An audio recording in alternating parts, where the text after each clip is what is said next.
My child is really smart, but they are still struggling with fill in the blanks, lots of different things, but I don't understand why, because I know that they're a really, really smart kid.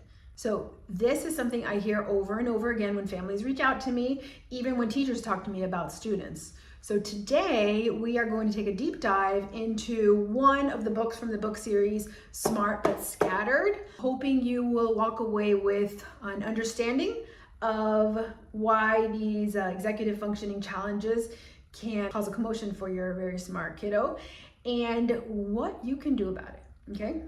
So one of the things that I love about this series of books is that they are laid out in a way that parents, teachers can pick it up, scroll through, and immediately get like at least one tangible piece of advice you can put into place. What I don't like about these books is that they have so much information that I find a lot of families get overwhelmed with what to do and how to do it. I actually had a dad one time tell me that, you know, he has the books and he knows that they're great, but honestly, it was almost like drinking water through a fire hose, right? So today I'm going to give you a brief insight onto how I think you can use a book to really help you and help you more than anything understand executive functioning challenges and understand how they apply to your child more than using the book to get some information as to how you can help your child. Okay, I did want to start off by saying these books are written by Peg Dawson and Richard Gere. They actually have been working together for years. I feel like they're the pioneers on executive functioning. I was lucky enough to take a mentoring class with them probably about 3 years ago and really get an insight onto their coaching methods, and a lot of what I practice is coming from the Smart But Scattered framework.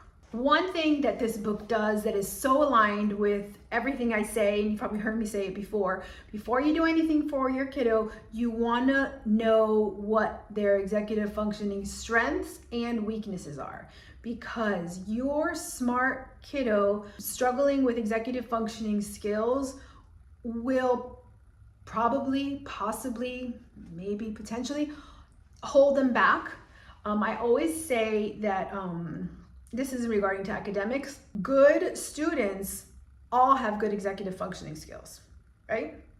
Smart students may not have good executive functioning skills, so they don't measure up as being the good student, but they're smart in life, and if we did like an assessment on them, they would probably have a great IQ score, all their ducks would be in a row. But if they're struggling with executive functioning skills, that, I think it's a huge piece. That piece of development, which is executive functioning skills, could be what's keeping them from being a great student or even a good student, because executive functioning skills is exactly what you need to follow all the steps to get things done, which is what you need to do when it comes to academics. Okay, so this book is laid out with a questionnaire, right? So anybody can pick this up off the shelf, do the questionnaire, and kind of start getting a feel for what their child's executive functioning strengths or weaknesses are. There's 11, and actually in this book, they actually talk about 12 executive functioning skills. We aren't going to dive into those now, but I do have an executive functioning guide, which really teaches you and informs you on the many executive functioning skills. So you can probably grab that in the link after this video. So I like that it has this questionnaire. Another thing that I like that I think makes it very easy for parents is it talks about each skill, right? And it has a format that's really systematic and easy to follow, therefore supporting our executive functioning skills. So this one, for example, what I'm going to dive into is task initiation, right? Basically, task initiation is procrastinating, right? It's the antithesis of getting things done, right? What do we got to do? Okay, people with task initiation have this problem. They procrastinate, they put things off, they can't start, and it causes havoc. So they go ahead and do a deep dive as to what it is, right? What do we know about it? And what can we do about it, right? So here it gives you some examples. It breaks it down. I like that it talks about the neuroplasticity, which are changes in the brain that can happen when we're working on a specific skill. I also like that it talks about how modifying the environment also supports any weaknesses in executive functioning skills. And I want to say that most skills have a section. It says everyday tasks that are often hard to initiate. I'm not going to read them all, but I'm going to read a couple of them so we can see how it's in all areas of life, how these executive functioning skills kind of creep in to mess things up for us. So flossing your teeth, right? Task initiation. Emptying the dishwasher, loading the dishwasher, answering emails, watering plants, running errands, exercising, preparing meals, making bed, walking the dog, reviewing your homework, and if you're the parent with these executive functioning skills, reviewing your kids' homework, right? So I like it because it applies it to everyday items that can happen. Now I will say this particular book that we're diving into today is Smart But Scattered. It's a guide to success. How to use your brain's executive skills to keep up, stay calm. So it's really focused on what it looks like for adults or college students. Even though I do work with college students and sometimes adults, I don't turn away if you're a parent of an 8-year-old, 12-year-old, 15-year-old, because there is so much value in us seeing what executive functioning skills look like in an adult.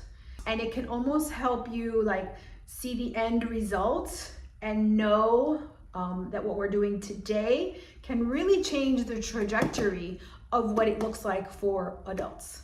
I'm going to say that again.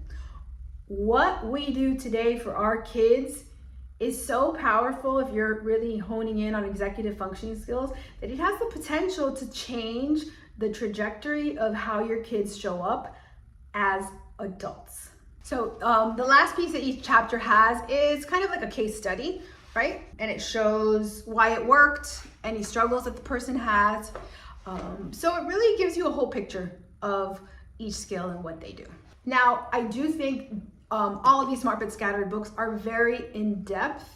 So they work really well for somebody that is self-driven, somebody that's gonna really take it, break it down, and apply it.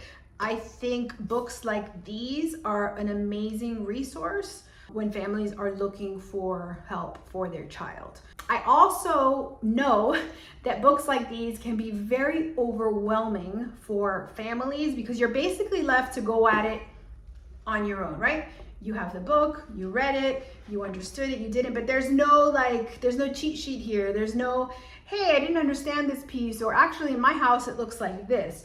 So there isn't any of that accountability piece. But with that said, I mean, there's really everything in here that you need to help somebody build executive functioning skills. And again, anything from the Smart But Scattered series is really like the holy grail of executive functioning and development. What I find really helpful for parents is to know the different types of help that you could pull in, you know, the different kinds of tools you can pull in, anything from reading a book to a workshop to a PDF to one-on-one support.